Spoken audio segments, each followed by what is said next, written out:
बिस्मिल्लाहिर्रहमानिर्रहीम। अस्सलाम वालेकुम स्टूडेंट्स। उम्मीद करता हूँ सब ठीक ठाक हैं, खैर खैरियत से हैं। हमने 8 चैप्टर कंप्लीट कर लिए थे, तो आज हमने स्टार्ट करना है चैप्टर नंबर 9।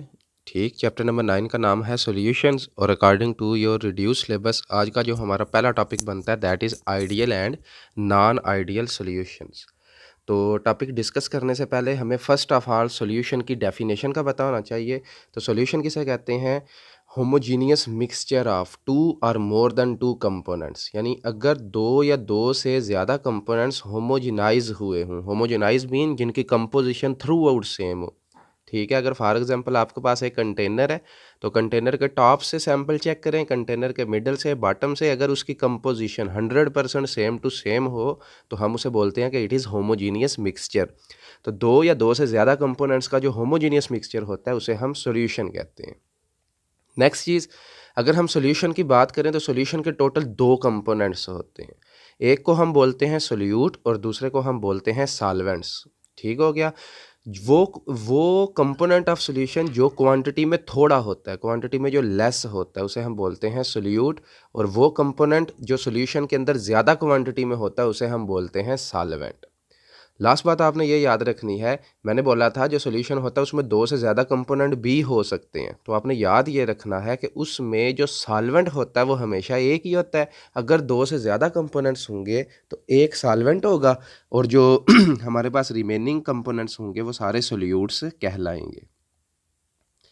ठीक हो गया। अब हम स्टार्ट करेंगे आज का topic that is ideal and non ideal solutions. तो इनमें अगर हमने डिफरेंस करना है तो हमारे पास कुछ पॉइंट्स हैं जिनकी मदद से हम बता सकते हैं कि हमारे पास जो सॉल्यूशन बना है वो आइडियल है या नॉन आइडियल है। कंडीशन नंबर 1 देखें। फर्स्ट कंडीशन आइडियल और नॉन आइडियल सॉल्यूशन की क्या होगी? If forces of attraction between the molecule of different component as same as when they were in pure state they are called ideal solution, otherwise non ideal। इस बात का क्या मतलब है कि अगर बिफोर मिक्सिंग हम उनमें अट्रैक्टिव फोर्सेस चेक करें, ठीक है, वो सेम होनी चाहिए आफ्टर मिक्सिंग। यानी सम टाइम ऐसा होता है, फॉर एग्जांपल कुछ कंपोनेंट्स ऐसे होते हैं जो पोलर्स होते हैं, तो वैसे उनमें अट्रैक्टिव फोर्सेस को अगर हम ऑब्जर्व करें तो और होती हैं, लेकिन जब वो मिक्स हो जाते हैं तो उस सूरत में अट्रैक्टिव फोर्सेस पहले से या तवक्कुआत से, एक्सपेक्टेशन से ज़्यादा हो जाती हैं। तो अगर ऐसा सिस्टम होगा तो वो जो सोल्यूशन है हमारे पास वो नॉन आइडियल होगा। ठीक, रिपीट कर रहा हूँ, पॉइंट 1 क्या है? बिफोर मिक्सिंग उनमें अट्रैक्टिव फोर्सेस जो हम थ्योरेटिकली ऑब्जर्व करते हैं, और आफ्टर मिक्सिंग जो हम एक्सपेरिमेंटली ऑब्जर्व करते हैं, वो अट्रैक्टिव फोर्सेस अगर सेम होंगी तो सोल्यूशन आइडियल होगा, otherwise solution will be non ideal. Number 2, volume of solution is not equal to sum of individual volume of component then solution is non ideal. यानी before mixing अगर हम दोनों के volume को theoretically सम करें और after mixing हम उनका वॉल्यूम चेक करें तो दोनों सेम होने चाहिए। यानी सम टाइम ऐसा होता है कि हमारे पास कोई वोलेटाइल कंपोनेंट होता है, उस वोलेटाइल कंपोनेंट से क्या होता है, जब वो मिक्स होता है तो वो हीट वगैरह रिलीज़ करता है, जिसकी वजह से उसकी कुछ क्वांटिटी क्या होती है, वेपोराइज हो जाती है। तो अगर उसकी क्वांटिटी वेपराइज हो जाएगी तो आफ्टर मिक्सिंग जब हम वॉल्यूम चेक करते हैं तो हमारा जो वॉल्यूम होता है वो एक्सपेक्टेशन से थोड़ा सा लो हो जाता है। तो अगर ऐसी कंडीशन होगी तो वो सोल्यूशन हमारे पास नॉन आइडियल होगा। ठीक हो गया। सिमिलरली सम टाइम ऐसे भी होता है कि वो वॉल्यूम एक्सपैंड कर जाता है।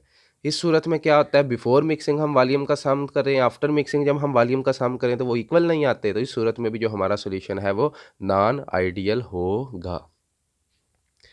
इसके बाद कंडीशन नंबर 3 चेक करें, zero enthalpy change as there heat of solution, यानी उनके जो फाइनल हीट ऑफ सॉल्यूशन होगी वो ज़ीरो होनी चाहिए।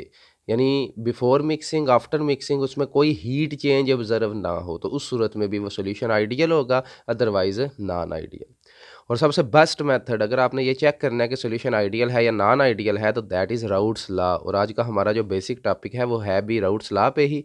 और अगर हमारा सॉल्यूशन राउट्स लॉ को ओबे करेगा तो वो सॉल्यूशन होगा आइडियल, और अगर वो राउट्स लॉ को ओबे नहीं करेगा तो वो हमारा सॉल्यूशन होगा नॉन आइडियल। तो हम नेक्स्ट यही डिस्कस करेंगे राउट्स लॉ। जी, ये आपका इंपॉर्टेंट लॉन्ग क्वेश्चन बन सकता है। इसमें हमारे पास 3 फॉर्मेट्स होंगे राउट्स लॉ के। यानी सम टाइम क्वेश्चन ये आता है कि explain different formats of Raoult's law, यानी हम राउट्स लॉ को 2-3 तरीकों से डिफाइन कर सकते हैं। तो फर्स्ट डेफिनेशन राउट्स लॉ की क्या है, चेक करें। Vapour pressure of a solvent above a solution, यानी किसी भी सॉल्वेंट का सॉल्यूशन के अंदर जो सॉल्वेंट प्रेजेंट है उसका vapour pressure is equal to product of vapour pressure of pure solvent and mole fraction of solvent. ये दो चीज़ों के इक्वल होगा। फर्स्ट चीज़ प्रोडक्ट, प्रोडक्ट मीन आपने मल्टीप्लाई करना है किस किस को, vapour pressure of pure solvent and mole fraction of solvent. Mole fraction हम पहले भी डिस्कस कर चुके हैं। फॉर एग्जांपल अगर मेरे पास एक सोल्यूशन है तो आपको मैंने बताया जो सोल्यूशन है वो हमारे पास किस से मिलके बनता है, सोल्यूट प्लस सॉल्वेंट से। ये इक्वल टू होगा सोल्यूशन। ठीक, तो इसका मतलब ये हुआ कि हमारे पास मोल्स होंगे दो चीज़ों के। नंबर वन हमारे पास होगा सोल्यूट, नंबर टू हमारे पास होगा सॉल्वेंट। तो मोल फ्रैक्शन क्या होगी, टोटल मोल्स ऑफ सोल्यूशन। ठीक, ये बटे के नीचे आएंगे, डिवाइड होंगे, और मोल्स ऑफ सॉल्वेंट, यानी मोल फ्रैक्शन ऑफ सॉल्वेंट किसके इक्वल होगा, यहाँ मैं लिख रहा हूँ मोल्स को मैं एन से, स्मॉल एन से रिप्रेजेंट करता हूँ। एन ऑफ सॉल्वेंट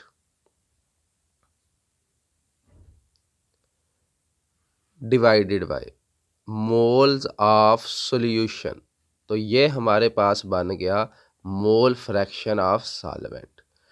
दूसरी टर्म जो मैंने यूज़ किया that is vapour pressure of pure solvent. तो यहाँ आपने अपने माइंड में एक चीज़ याद रखनी है कि प्योर कंडीशन में जब हमारे पास जस्ट सॉल्वेंट होगा तो उसका वेपर प्रेशर हाई होगा, ये आपने याद रखना है। और जब वो सॉल्यूशन, वो सॉल्वेंट सोल्यूट के साथ मिक्स हो जाता है तो उसका वेपर प्रेशर लो हो जाता है। I repeat, pure solvent has greater vapor pressure than that of solvent which has added with solute। यानी अगर हमारे पास जो सॉल्यूशन के अंदर सॉल्वेंट है अगर हम उसका वेपर प्रेशर देखें तो वो लो होगा, उसी सॉल्वेंट का वेपर प्रेशर प्योर स्टेट में हाई होगा। इसकी वजह क्या है, इसकी वजह ये है कि जब हमारे पास सॉल्वेंट प्योर होता है, ठीक, तो उसके पास किसी किस्म की सॉल्यूट के साथ अट्रैक्टिव फोर्स नहीं होती और उसके मॉलिक्यूल इजीली वेपोराइज हो जाते हैं और उनका जो वेपर प्रेशर होता है वो ज़्यादा होता है। लेकिन अगर हम उसमें सॉल्यूट को ऐड करते हैं तो उस सूरत में क्या होता है, सोल्यूट को ऐड करने से सोल्यूट और सॉल्वेंट में अट्रैक्टिव फोर्सेस डेवलप हो जाती हैं। यू कैन से जो सोल्यूट है वो बांध देता है सॉल्वेंट को और बाहर उसको वेपराइज होने नहीं देता, और इस केस में क्या होता है, जो वेपर प्रेशर होता है वो कम हो जाता है। फॉर एग्जांपल आप इसको चेक करें, मैं आपको एक छोटी सी एग्जांपल देता हूँ कि ये मेरे पास फॉर एग्जांपल एक बीकर है, ठीक है, इस बीकर के अंदर ये मेरे पास सॉल्वेंट्स के पार्टिकल्स हैं। तो आपको कलर से नज़र आ रहा होगा कि जस्ट हमारे पास इसके अंदर रेड कलर है जो इजीली वेपोराइज हो जाता है, उसको किसी किस्म की अट्रैक्टिव फोर्स के सामना नहीं करना पड़ता। अब केस नंबर 2 देखें, ये मेरे पास वही बीकर है, इसके अंदर ये देखें ये मेरे पास सॉल्वेंट्स हैं।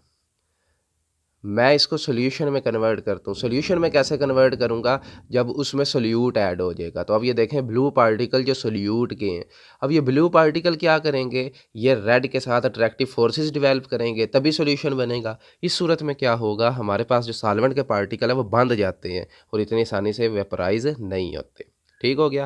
दैट इज़ वाई लास्ट बात बता रहा हूँ कि जो vapour pressure of pure solvent है वो हाई होता है और जो वेपर प्रेशर ऑफ सोल्यूशन होता है, सॉल्वेंट का जो वेपर प्रेशर ऑफ सोल्यूशन के अंदर होता है वो हमेशा लो होता है। अब आप इस डेफिनेशन को चेक कर सकते हैं तो आपकी हेल्प भी होगी और आपको समझ भी आ जाएगी। तो चेक करें हमारे पास क्या डेफिनेशन बनेगी, वेपर प्रेशर ऑफ सॉल्वेंट, ठीक, जिसको हम रिप्रेजेंट करेंगे पी से। Above solution is equal to, next check करें हमारे पास इक्वल का साइन बी है, यानी P is equal to, P is vapour pressure of solvent in a solution, product of vapour pressure of pure solvent, इसको हम रिप्रेजेंट किया करेंगे P नॉट से, and mole fraction of solvent, mole fraction का symbol है x, और solvent के लिए आपने याद रखना है हम उसको x1 का नाम देंगे और अगर वो सोल्यूट हुआ तो उसको हम x2 का नाम देंगे। तो ये आपकी फर्स्ट डेफिनेशन राउट्स लॉ की बनती है। अब इसको चेक करें, what is p, vapour pressure of solvent in a solution is equal to vapour pressure of pure solvent, product of vapour pressure of pure solvent and x1 is mole fraction of solvent. इस तरह x2 मैंने आपको बताया that is mole fraction of solute. तो this is over first definition. Next check करें, इसको थोड़ा सा एलेबोरेट करते हैं।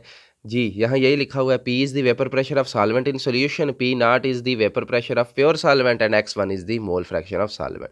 और मैंने आपको क्या बताया, हमारे पास जो सॉल्यूशन होता है उसके दो ही कंपोनेंट होते हैं, एक होता है सोल्यूट और दूसरा होता है सॉल्वेंट।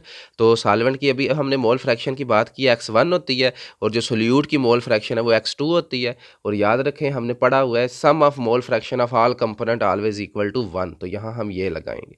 और हमें किसकी जो है मोल फ्रैक्शन चाहिए, सॉल्वेंट की, तो X2 उधर जाके नेगेटिव हो जाएगा, तो यहाँ हम इसको नेगेटिव करेंगे और अब X1 की जगह हम वैल्यू पुट करेंगे। तो चेक करें, इस इक्वेशन नंबर 1 को देखें, हम 1 में पुट करेंगे P is equal to P not और X1 की जगह लगेगा 1 माइनस X2। देन हम क्या करेंगे, दोनों फैक्टर्स को मल्टीप्लाई करेंगे, तो आ जाएगा P naught minus P naught X2। Last चीज़, यहाँ हम इसको कैसे रीअरेंज करेंगे, हमारे पास मैंने आपको बताया जो प्योर सॉल्वेंट है उसका वेपर प्रेशर हाई होता है, तो ये जो वैल्यू है वो दूसरी तरफ जाके प्लस होगी और P वाली वैल्यू इस तरफ आके माइनस होगी, यानी हमारे पास बनेगा P नॉट, यानी इस इक्वेशन को देखें P नॉट माइनस P और P नॉट X2 दूसरी तरफ जाके प्लस होगा। ठीक हो गया।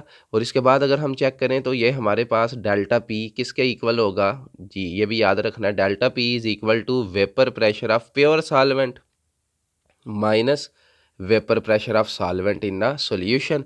तो हम पी नॉट माइनस पी की जगह डेल्टा पी लगाएंगे और ये हमारे पास बन जाएगी पी नॉट X2। और ये जो डेल्टा पी टर्म है, इस डेल्टा पी को आप लोग लोअरिंग ऑफ वेपर प्रेशर बी कह सकते हैं, क्योंकि चेक करें जब हम इन दोनों वैल्यूज़ को माइनस करेंगे तो हमारे पास जो वेपर प्रेशर है वो थोड़ा लो हो जाएगा। नंबर 2, जाहिर है जब वो सोल्यूशन की सूरत में जाएगा तो उस सूरत में वेपर प्रेशर लो हो जाएगा, तो del P stands for lowering of vapour pressure. तो दूसरी डेफिनेशन हम इसको कैसे डिफाइन करेंगे, चेक करें जी। Lowering of vapour pressure is directly proportional to mole fraction of solute.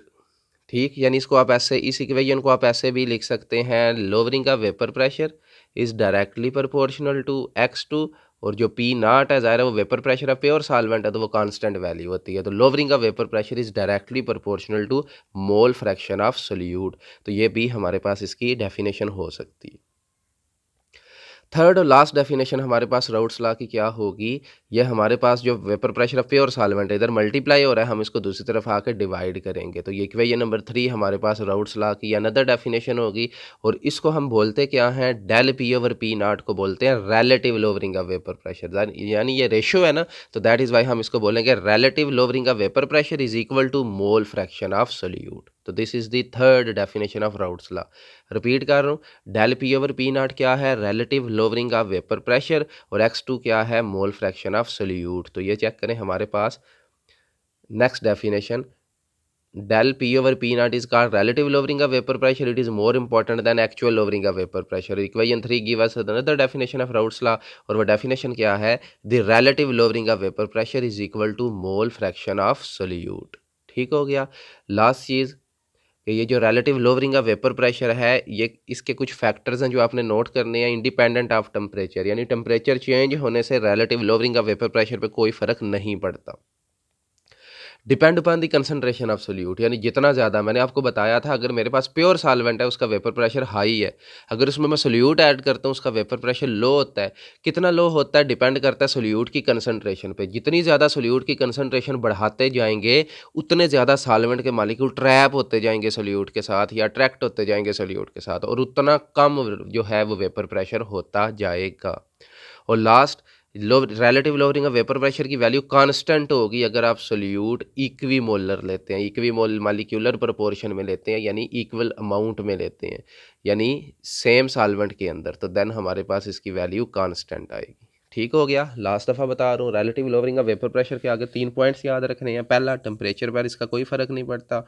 दूसरा, कंसनट्रेशन ऑफ सोल्यूट के डायरेक्ट प्रोपोर्शन है, जितना ज़्यादा सोल्यूट की कंसंट्रेशन उतना जो रिलेटिव लोअरिंग है वेपर प्रेशर वो कम होता जाएगा। और थर्ड, कांस्टेंट होगा अगर हम इक्वी मोलर कंपोनेंट्स लेते हैं।